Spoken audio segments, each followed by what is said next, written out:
A young woman in Grand Rapids first began using social media to journal her experience with a chronic and invisible illness, but now it has turned into a way of providing community and support to others. 13 on your side's Jeremiah Brown joins us with her story.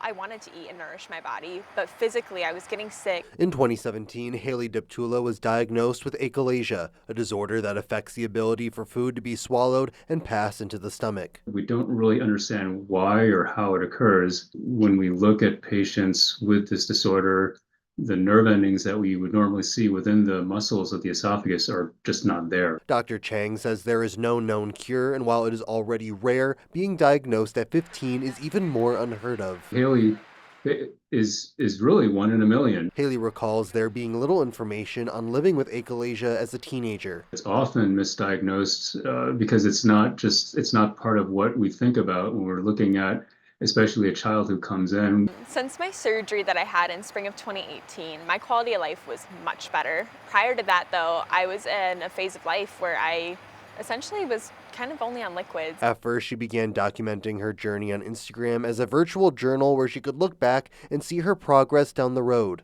But then a hashtag started something new. I used the hashtag Achalasia, and because there aren't a lot of posts about it, I think the algorithm tends to bring my stuff to the top of like a search bar if someone maybe has received that diagnosis. She began receiving messages from others diagnosed with achalasia, and while she says she can't provide medical advice, she can provide comfort. It takes a lot of vulnerability to be open about something like that, especially when the outside world doesn't really see the impact of it. Now in graduate school to become a speech pathologist, achalasia will still remain a part of her life. I still have flare-ups frequently, and I still have chest pain and things like that, but your lived experience teaches you so much. And she is happy to show that life can be no less fulfilling. If I could have looked it up and been like, all right, like I can still have a very long and fulfilling life, like this is amazing, that might have been another source of comfort that I didn't have at the time. In Grand Rapids, Jeremiah Brown, 13 on your side.